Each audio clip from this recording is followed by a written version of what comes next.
we're delighted to say that we have very cool-looking Joleon Lescott with us today on SportsvibeTV, and Joleon, we'll get to the reasons why you're looking so cool in just a minute. But first of all, got to say, fairly decent last few weeks for you. I don't know where we're going to start. Let's start with one of the most amazing games of football you're ever going to see in your lives, let alone play in. Talk about a snatching victory from the jaws of defeat, Joleon. Can you still believe how you ended up winning the Premiership title? Probably not. Obviously, looking back at the last 5 minutes of that game, it was intense, to say the least. But I was grateful we won. It wouldn't have been too pleasing, obviously losing it on the final day, but to win it in the last kick of the game was extra special. Now, of course, a game of football is never over until it's over, and you proved it better than almost anybody. But honestly, hand on heart, what were you thinking with, I don't know, 5-6 minutes to go? I wasn't thinking we was going to score another goal, to be honest. But as soon as Edin scored, I had a feeling we'd win. So when you got to 2-2, you I thought, we'd win, but I didn't even know how long was left after that. There was no time left. I'm only aware of that now, but at the time I think we're not going to score, and then Edin scored, and then it was like, we'll score again, it's not a problem.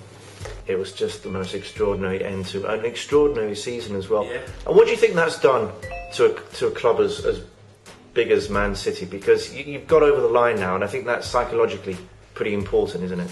Yeah, obviously before we'd won the FA Cup, even obviously teams weren't taking us as a serious threat in the league.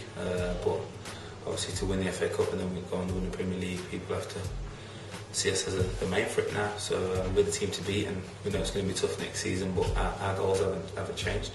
Now, one of the major elements of a successful team is a solid defence, and you and Vincent Kompany have formed arguably the stingiest centre-back partnership in the Premiership. Just tell us about how that's worked, and do you sort of have a bit of a sixth sense now between the two of you? Yeah, we understand each other quite well. We get on off the field as well, which I think helps playing together. So we understand each other really well, and obviously it's not just us. We've got Gail and Micah in there as well as Abba. But I think a big part of it is Joe as well. Obviously, for me, he's probably the best goalie in the world, and there isn't many games where he's not making saves at vital times. So I think he deserves a lot of credit as well. Now, I'm not saying you're old, Joleon, but let's just say it's taken a while to get up to this point. All those years at Wolves, and then obviously 3 years at Everton as well. I guess the point is, you're not a kid, so to do what you've done, with the career that you've had, does it make it even more special in a sense? Well, no, I've never looked at it like that. I've always liked to believe I could play at the top level, and aim to be the best player in the team that you're playing at that time. And look, for me, you got me to Everton, and so now to Man City. Now, what about next season? Obviously, there's all the usual suspects will be, most of them are buying. They will be very, very hard to beat.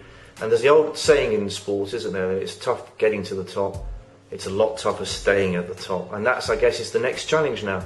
Yeah, of course it is, but we're aware of that, and players we've got in the squad, I've been handling it before, so lots of Carlos and Yaya and David Silva, obviously. So there's plenty of quality and experience in there, but we know it's going to be hard. But as I say, our goals haven't changed and our focus hasn't changed in any way. Well, as if that wasn't enough, you then go to the European Championships, and am I right in saying that you hadn't scored for England? Yeah. No. And then you having to choose a fairly significant time to rock up and score a goal. So for you personally, I know it didn't necessarily go completely to plan, and a quarter-final defeat with the penalties, but nevertheless, from a personal point of view, did you enjoy yourself? Yeah, very much so. Being my first tournament, I was obviously grateful just to go, but then to play in all the games and was extra special. But I think I don't think I could predicted or wish for scoring in the first game, so that was a bit overwhelming at the time. But just it was a proud moment for my family. Obviously, speaking to mum, dad, brother, wife, so they were proud, so which helps. A long journey, hey, from I don't know, the streets of Birmingham. It is a long journey, but a stressful one as well. But as I said, there's a lot of sacrifices being made to get there, and not by me but my family as well. So I'm grateful that we could all enjoy it together. And I bet you absolutely loved playing for England in such. I mean, that's what you train for every day, isn't it? Yeah, so I yeah. guess you'd like a lot more, if possible. It's the start, not the end. Yeah, hopefully, yeah. I'm well aware of that. Defenders don't reach their peak till the age I'm at now. So if that's the case, then I'm grateful for that, the years ahead.